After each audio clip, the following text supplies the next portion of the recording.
Hey, what's up everybody? It's Dan Greer with Eclipse DOT, and today we're going to be chatting all about a little bit more that has to be in the driver file for DQ files, driver qualification files. So, just told you guys a little bit about the driver's application that has to be in there, okay? Now, what I didn't tell you is you got to keep that driver's application forever. As long as those guys work for you, as long as those guys or gals work for you, you got to keep that driver's application, okay? Now, the next thing you got to know is that not only do you got to keep that thing forever, you got to keep it 3 years after they stop working for you. It's how long you got to keep the driver qualification file. So the DQ file has to be updated constantly, consistently as well, and you got to keep it for 3 years after that employee's been terminated, all right? So it's not only just like, hey, I'm going to keep this DQ file for this long. It's also, I got to keep it 3 years after they're terminated. And so, get an awesome system like .docs, okay, to help you keep all that stuff straight and figured out so you don't have any issues with any of that. Now, the other thing you got to know is how long you got to keep some other documents. So let's talk about what else has to be there besides the driver application. You got to have the MVR, motor vehicle report, driver's history, whatever you want to call it. Now that driver history, you got to pull every single year, okay? And it has to be one that includes their DOT medical information. So it's got to have the med card expiration date, doctor's name, national registry number, all that good stuff has to show that the card's verified on it, okay? And it has been submitted to the state. Now, you got to pull those every single year, and you have to pull one before the employee starts driving for you. Well, it's within 30 days.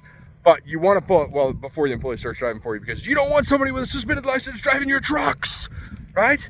You don't want somebody who's like got their license removed because they didn't pay child support driving your trucks, which happens more commonly than not. You'd be shocked. So you want to do that pull every single year. Now, if you run constant MVR monitoring, which is a great option to do, you totally do constant MVR monitoring. You still have to pull the original MVR and keep it in the driver qualification file.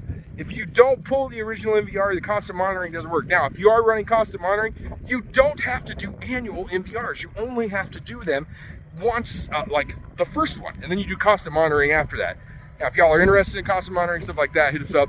We'll give you some advice where to go. We don't offer that quite yet, but we will be soon. We're building a system that does it ourselves. I know, how awesome is that? So, anyways, that's the MVR. You got to keep if you are not doing constant monitoring, you have to keep the original MVR plus the last 3 years of MVRs, all right? So that means that you not only have to keep the one that you originally pulled for them, you have to keep everyone for the last 3 years. No big deal, right? You just got to do it. And then you got to keep them 3 years after they're terminated. Now, you don't have to keep pulling MVRs after they quit. That'd be crazy. But you do got to pull that motor vehicle report, that driving record, every year, you know, within 12 calendar months. So you can't pull it at like 1 year and 3 days. You got to pull it within a year. So we recommend you pull it at 11 months and 20-ish days every single year, and you just knock yourself back like 10 days every year, and it's no big deal. Okay? All right. Hope that helps. We're going to continue down the driver qualification file in the near future. Later.